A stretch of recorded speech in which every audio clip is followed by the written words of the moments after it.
당신은 일일 몇 강 하고 계십니까? 어제도 1강, 오늘도 1강. 김경래의 최강 시사 아니겠습니까? 하하하하하 예. 네, 김경래 최강 시사 듣고 계십니다. 아까 말씀드렸듯이 오세훈 전 서울시장 오늘 연결을 좀 해보겠습니다. 최근에 뉴스를 보면은 이제 남북 관계 관련해서 핵무장론을 다시 얘기를 하셨고, 그리고 기본소득과 관련해서도 좀 주목할 만한 언급이 있었습니다. 차기 보수 대권 주자 중에 한 분입니다. 오세훈 전 서울시장 연결돼 있습니다. 안녕하세요. 네, 안녕하세요. 반갑습니다. 네. 총선 이후에 좀 쉬시면서 이제 향후 좀 구상을 하고 계신 건가요, 지금은? 네, 그런 단계입니다. 네. 이게 대선을 염두에 두고 계속 활동을 하고 계신다 이렇게 다들 생각을 하는데 그게 맞죠? 그게 예. 제가 뭐 하고 싶다고 그래서 하고 또 피하고 싶다고 그래서 피해지는 게 아니더라고요. 그동안에 예. 큰 정치적인 선택의 순간에 그 회고를 해보면 네. 요즘에 생각을 좀 이것저것 가다듬고 있습니다. 네. 그 김종인 위원장이 이 보수 진영의 이 대권 주자가 없다, 유력한 대권 후보가 없다 이렇게 얘기하는 거는 좀 섭섭하지 않으셨어요? 그 말씀은?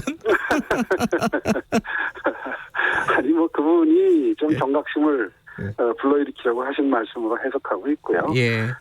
실제로 지금 국민적인 지지율들이 네. 다 고만고만하게 나오기 때문에 네. 뭐 그걸 지적해서 하신 말씀으로 해석하고 있습니다. 네. 현안 관련해서 좀 여쭤보겠습니다. 일단은 남북 관계요. 여기에 대해서는 예전부터 사실은 오세훈 전 서울시장께서는 여러 가지 이제 입장이나 발언들을 말씀을 하셨는데 네. 최근에 지금 사실상 이제 과거로 좀 회귀한 느낌이에요. 남북 관계 자체가. 여기에 대해서는 오세훈 시장께서는 어떻게 생각하십니까? 글쎄요, 뭐 표현하기에 따라서는 과거로 회귀했다 이렇게 말할 수도 있지만, 네. 남북 관계가 급진전된 한 2, 3년 전부터 예. 그런 지적을 꾸준히 받아왔죠. 네.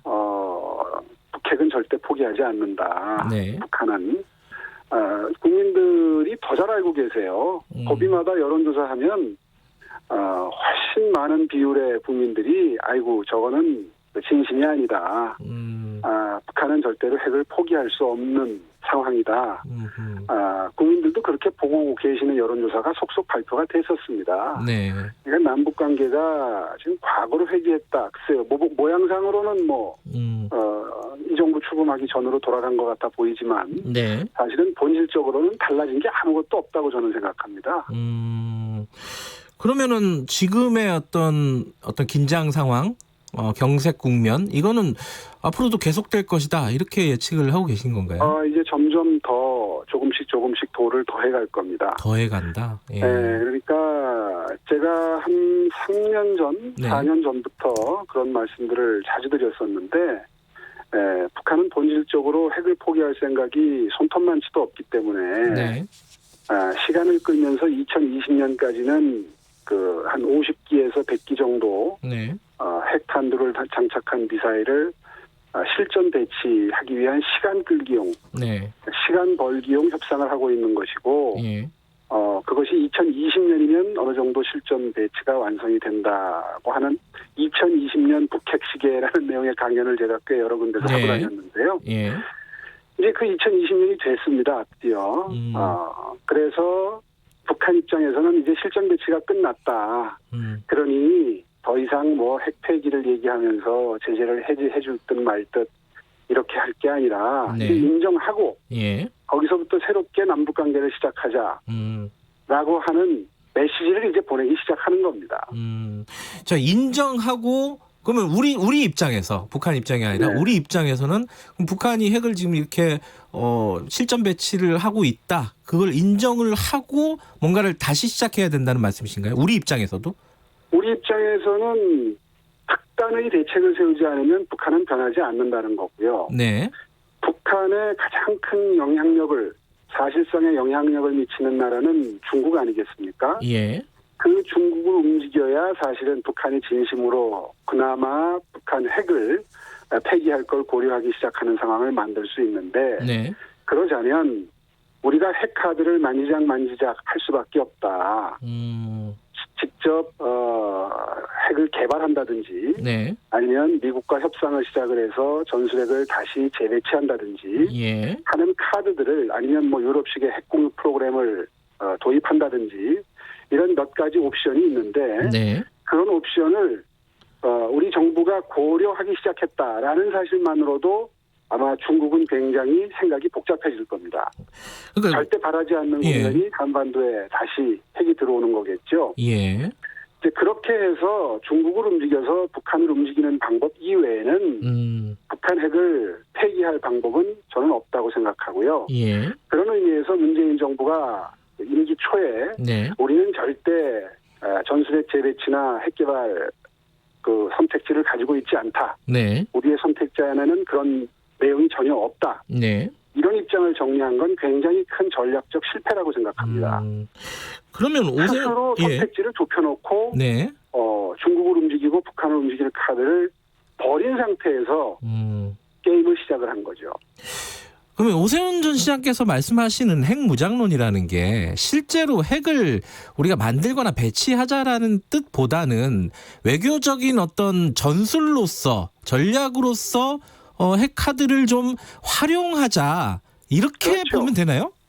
그렇죠. 그렇게 보는 게 정확하죠. 왜냐하면 지금 국제정치 관계를 볼 때 네. 미국이 쉽게 우리의 핵개발을 용인할 상황도 아니고 네. 그리고 실제로 전술핵을 재배치한다는 것은 굉장히 복잡한 주변 사관과의 그 갈등을 야기할 그렇죠. 예. 소지가 있는 그런 정책인데 네. 그걸 어떻게 100% 밀어붙이겠다 이런 생각으로 말씀을 드리겠습니까? 네. 다만 우리 정부가 북핵을 폐기하기 위해서라면 어떤 선택도 마다하지 않고 다 고려할 수 있다는 입장으로 선회를 할 때 비로소 북한도 중국도 변화하도록 만들 수 있는 지렛대로 사용하는 게 가능해진다. 네, 이런 뜻에서 처음에 말씀을 드리기 시작한 겁니다. 예.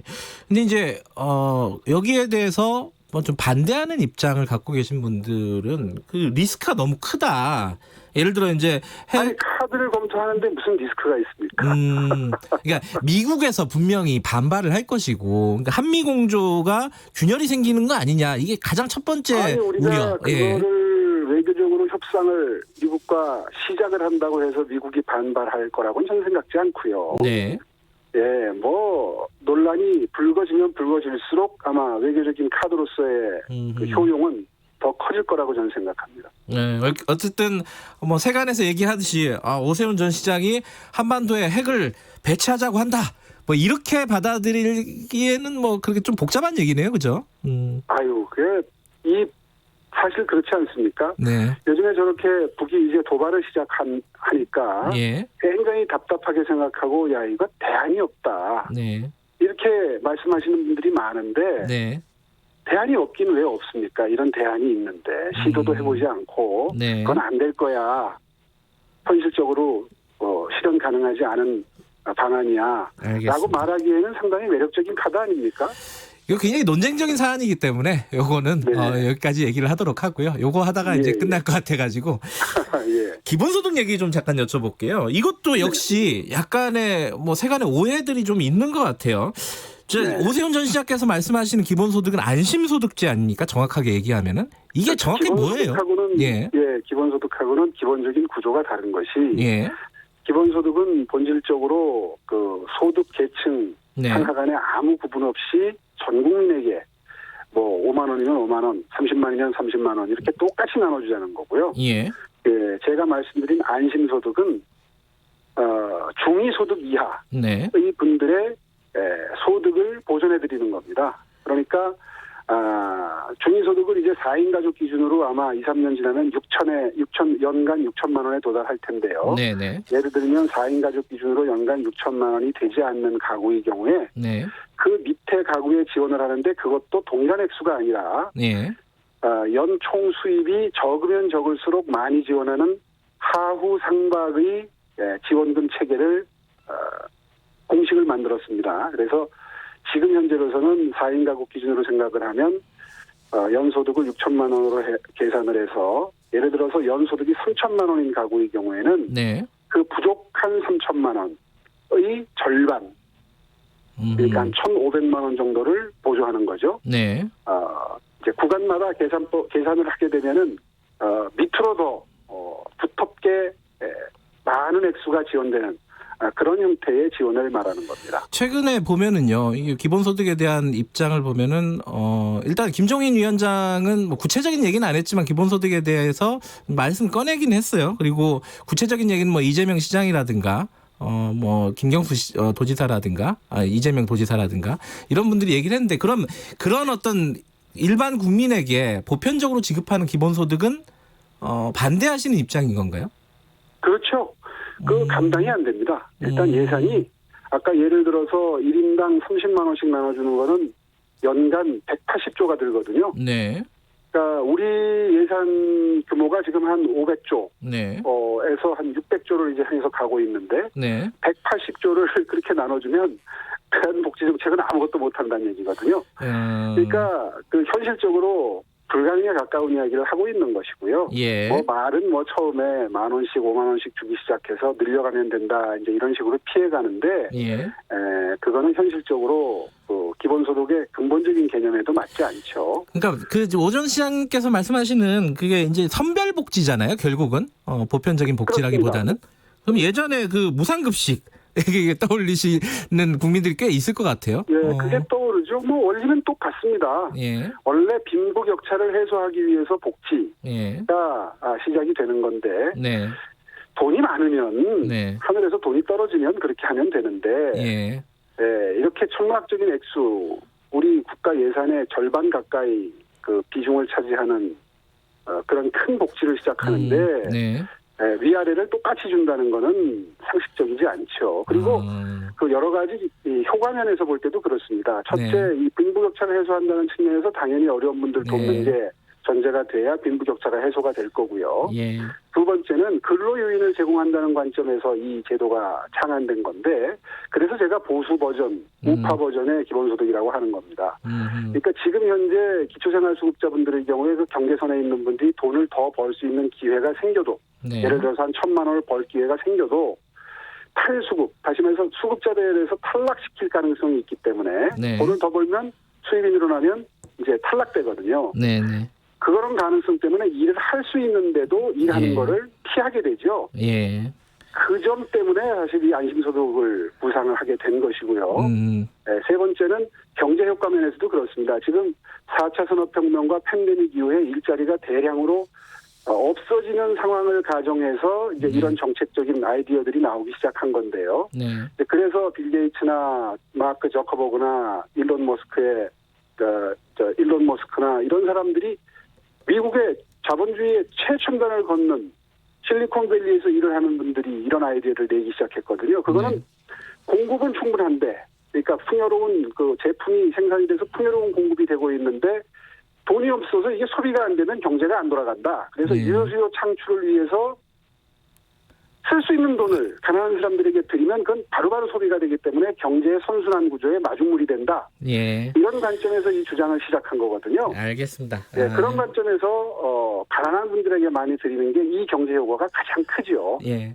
뭐 시간이 한 1분밖에 안 남았는데 지금 미래통합당 비대위 체제 있지 않습니까? 김종인 비대위 체제. 요게 성공하기 위해서는 어떤 게 좀 필요하다. 지금 부족한 게 어떤 거다. 이런 좀 조언 한마디 듣고 마무리하죠. 뭐 지금 시작한 지 한 달도 채 안 됐는데 지금 뭐 이게 부족하다, 이걸 해야 된다 이렇게 주문하기는 좀 이른 시점이고요. 다만 지금 여러 가지 화두를 던지고 계시는데 이제 그거를 하나하나 주워 담을, 다시 말해서 현실화시켜야 될 시점이 다가오고 있습니다. 처음에는 뭘 하겠다 그러면 그게 다 뉴스가 되지만 이제 현실화되려면 실현 가능한 방안을 마련해야 되는데 맨 처음 던졌던 화두가 가난한 사람을 위한 정당이 되겠다, 어려운 사람을 챙기는 정당이 되겠다는 거 아니었습니까? 그런 관점에서 지금 한두 가지 화두를 준비하고 있는데요.